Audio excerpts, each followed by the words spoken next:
How have your ideas on universal grammar changed over the years? Are you more or less convinced of the theory now than you were initially? Well, there's a lot of confusion about the notion universal grammar.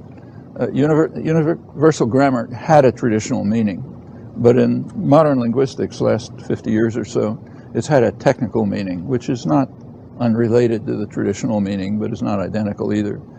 Universal grammar is just the name for the theory of the genetic component of the language faculty.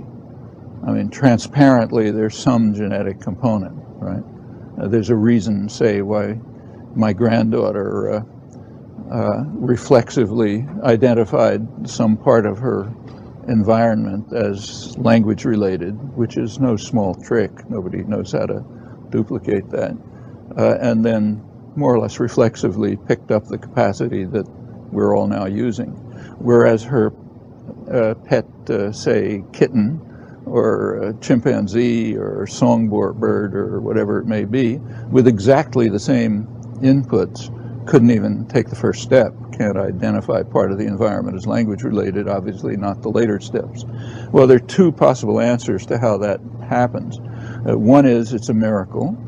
The other is she has some specific genetic capacity that's like the capacity that had her grow arms and not wings, let's say.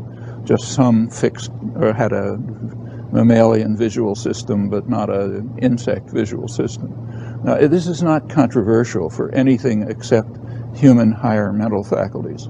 For some reason, when people investigate human higher mental faculties, they have to be insane. You know, you can't accept the approach that we take to everything else in the world.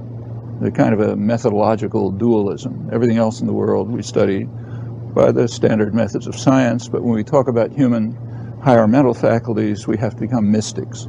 So therefore there's a controversy about the existence of universal grammar, which means a controversy about whether there is some genetic property that distinguishes humans from everybody else, which leads to the ability to doing what we're now doing. But there shouldn't be any controversy about that. The only question is, what is it? Well, there have been theories about it from the 1950s when these studies began up till the present, and it's a living field, so they keep changing. So in that sense, yes, my views about universal grammar keep changing. Say when Anne walked into my office as a graduate student and told me I was wrong about everything, so okay, my views changed. But in that sense, sure, there's going to be constant change until the field disappears or is dead or something. And there's a long way to go. These are not trivial questions. At the sort of general tendency of change, not every linguist would agree by any means, so it's a personal opinion. In the early stages, when the first question was asked seriously about 50 years ago as to how we are capable of doing what we do all the time, how are we capable of understanding, producing expressions which we've never heard, which may have never been uttered in the history of the language, and do it over an infinite range, various strange properties that they have as soon as you look at them. How can we do it? The only answer seemed to be that each of us has a highly intricate computational system in the brain which yields these very specific results. But that then poses a paradox, because it must be the case that we all humans have the same genetic capacity with marginal variation. The reason is, if you take a child from, say, a hunter-gatherer tribe in the Amazon, and the child is raised in Cambridge, Mass, may just become a graduate student studying quantum physics at MIT with no difference from anyone else, and conversely. So we all have the same capacity, and it's more or less understood why. The capacity developed very recently in evolutionary time, and probably in some window between 100,000 and 50,000 years ago, something like that. And that's just a flick of an eye. So whatever happened never changed, except extremely marginally. So we're all fundamentally identical for all practical purposes. Human genetic variation is very slight anyway, superficial differences, but not very profound. An outside, say an extraterrestrial observer looking at us the way we look at frogs would say there's only one human and one language with minor variations. So on the one hand, it's got to be uniform. On the other hand, it seemed to be the case that each particular language had a highly intricate and complex system of rules, computational system, and they're very different from one another. And that is a paradox, in fact, a serious paradox. Well, over the years, there have been efforts to deal with it, to try to overcome the paradox. A major step was taken, and here views on universal grammar, at least for many of us, did change radically, was around 1980. You were there, yeah. It's her fault. When a different view of the matter sort of crystallized, what's sometimes called the principles and parameters view. The picture that that there are fixed principles which are really invariant. Nobody has to acquire them. They're part of universal grammar. And then there's a number of options that can be taken, called parameters, that the child has to pick up from experience. And they have to be pretty simple. You have to be able to pick them up from limited evidence, because that's all there is. So, for example, in some languages like English, it's called a head-first language. So the verb precedes the object, and a preposition precedes the object of the preposition, and so on. Other languages, like, say, Japanese, are almost the mirror image. The verb follows the object, the postpositions, not prepositions, and so on. So the languages are virtually mirror images of each other. And you have to set the parameter. The child has to set the parameter which says, am I talking English or am I talking Japanese? And that can be determined from very simple data. So that's a reasonable choice of a parameter. And the hope was that you could find some finite set of parameters, like a finite switch box, where you set the switch, the child has to set the switches one way or another, and can do it on the basis of fairly simple data. And then once this enters into a predetermined system of principles, you get things which superficially look very different, but are actually almost identical, just differing in superficial choices. Well, if you could work that out, you'd have solved the paradox. It's a long way to work that out. But that made it possible at least to confront the issue seriously without facing an immediate near self-contradiction. And it set off a lot of a really rich period of research and inquiry, and nothing like it in the thousands of years of history of study of language in the last 25, 30 years, of a wide variety of typologically different languages, new questions at a depth that could never have been proposed before, sometimes answers leading to new questions, and so on. It's been a very lively period. And it also raised another question. What about the principles? Where do they come from? And the fact, the choice of parameters. Where do these things come from?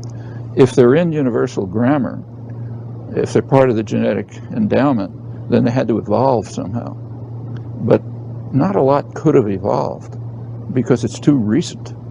You go back 100,000 years, there's, as far as we know, nothing. Humans had the same anatomy. Anything that's preserved in the fossil record is about the same, hundreds of thousands of years back. So some small change must have taken place in the brain, which somehow allowed all of this to suddenly blossom. And pretty soon after that, again in evolutionary time, like maybe a couple of tens of thousands of years, which is no time at all, humans started leaving East Africa, where we all come from, as far as anyone knows. So some small group developed this system and then spread all over the world, and now they're all essentially the same. But what evolved in that short period of time cannot have been very complex. You wouldn't expect a series of extensive stages, like, say, development of limbs, millions of years. Therefore, what you'd predict is that some other principle external to language, maybe some principle of nature, the principle of computational efficiency or something like that, which is not specific to language, interacted with a small mutation which just gave rise to universal grammar.